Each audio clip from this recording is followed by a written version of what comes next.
Halo guys, balik lagi di YouTube gue Brode dengan gue Dimas. Apa kabar kalian semua? Semoga dalam keadaan baik dan sehat ya guys. Oke, di video kali ini gue akan memberikan tips dan tutorial kepada teman-teman gimana caranya kalian memperbaiki audio kalian.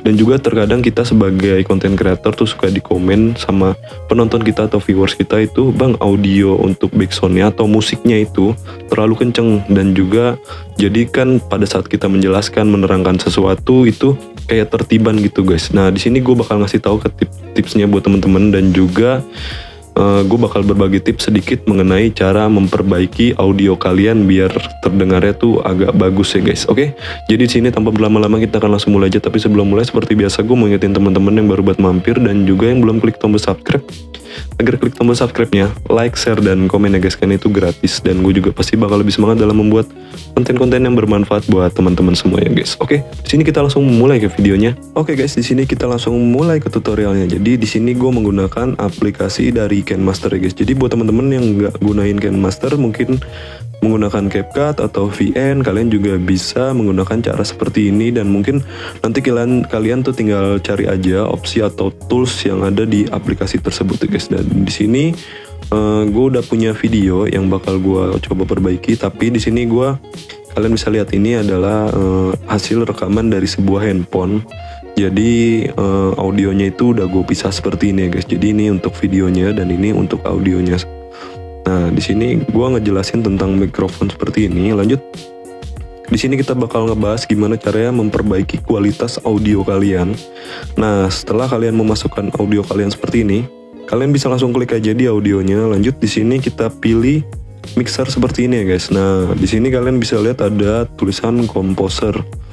Nah, kalau gue pribadi gue jadi ngejelasin ini secara yang gue alamin aja ya. Jadi komposer ini yang gue pahamin, yang gue udah coba berulang-ulang, ini adalah fungsinya untuk membuat efek suara kita tuh jadi lebih keras seperti itu ya guys. Jadi kalau misalkan rekaman kalian suaranya kecil, kalian bisa gunakan komposer ini untuk membesarkan suara kalian ya guys. Nah, oke.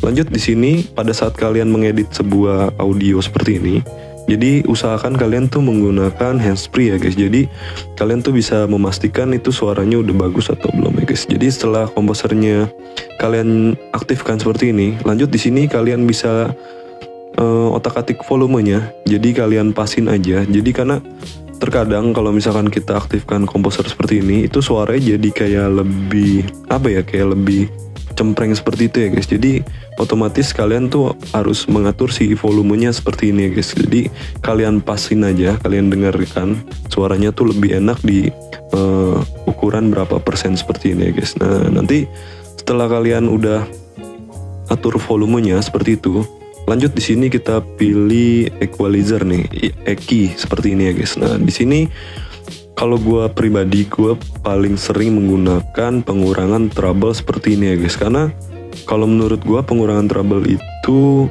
yang gue alamin ya selama ini, itu bisa ya membuat noise cancelling sedikit lah. Jadi dia tuh kayak ngeredam kalau misalkan kayak pada saat kalian merecord itu banyak suara motor atau suara orang atau suara aktivitas seperti itu yang masuk ke dalam mikrofon kalian bisa menggunakan pengurangan treble seperti ini ya guys. Jadi kalian bisa pilih, dan kalau misalnya gue boleh kasih tahu, jadi ya mungkin nggak bakal benar-benar hilang ya guys, tapi dengan menggunakan EQ yang pengurangan treble ini, itu bisa sedikit meredam lah seperti itu ya guys. Jadi kalian bisa langsung praktekin aja atau kalian coba aja, dan jangan lupa kalian langsung cek ya guys. Jadi kalian harus monitoring secara langsung untuk memastikan kualitas audio kalian itu baik ya guys. Oke, lanjut di sini sebelum kita memasukkan background, nah kalian edit dulu untuk audionya seperti ini. Lanjut di sini kita bakal masukin background ataupun musik untuk di belakang video kita ya guys. Nah, di sini banyak banget yang namanya orang komplain, terutama penonton kita guys. Jadi mereka bilang, bang itu audionya kenceng banget bang, jadi kalian pada saat ngejelasinnya itu nggak terlalu denger karena ketiban dengan si backsound atau musiknya ya guys. Jadi di sini gue ngasih tips saja buat temen-temen, pada saat kalian mengupload mengedit sebuah video, kalian itu pastikan dulu untuk audio kalian itu udah bagus. Setelah itu baru kalian bisa masukin si backsoundnya guys. Dan mungkin cara ini bisa kalian terapkan kalau misalkan kalian mengeditnya hanya menggunakan smartphone ya guys. Kan kalau misalkan menggunakan PC udah beda cerita lagi ya guys. Nah di sini gue mau berbagi tips saja. Jadi ini cara gue. Nah setelah ini kalian setelah memasukkan si backsoundnya, lanjut di sini kalian bisa klik si backsoundnya dan kita bakal atur volumenya sampai ke 20 sampai ke 15 ya guys. Jadi kalian tuh bisa atur seperti ini dan kalian tuh harus monitoring langsung, kalian harus cek langsung dengan handsfree.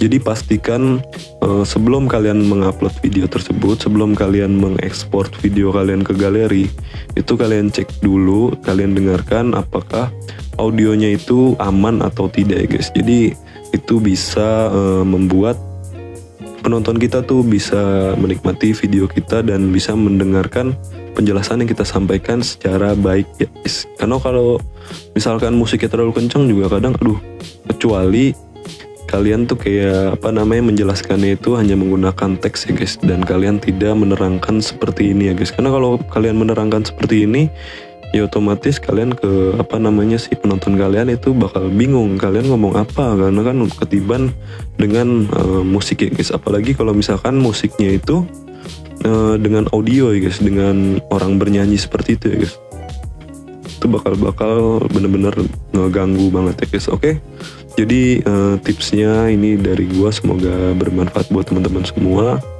Dan gue rasa cukup. Jadi gue mau ucapin terima kasih ini buat teman-teman yang udah nonton video ini dari awal sampai akhir. Dan jangan lupa tetap support gue dengan cara mengklik tombol subscribe, like, share, dan komen ya guys. Dan kalian juga bisa langsung cek ke channel gue. Banyak banget tutorial-tutorial yang mungkin bermanfaat buat teman-teman semua. Dan gue juga lagi coba nge-push video-video short dengan tentang tutorial juga. Tapi ya mungkin kendalanya gini ya, kalau untuk di YouTube ini sendiri itu kan durasinya hanya 1 menit. Jadi kadang gue bingung tutorial apa yang kira-kira tuh durasinya nggak nyampe 1 menit guys. Itulah udah bingung ya guys. Mungkin kalian bisa komen, kasih tahu ke gue mungkin ada kendala yang mungkin gue bisa bantu ya guys. Oke, jadi seperti biasa gue mau ingetin teman-teman tetap jaga kesehatan dan jangan lupa bahagia. Sampai jumpa di video berikutnya ya guys. Bye bye.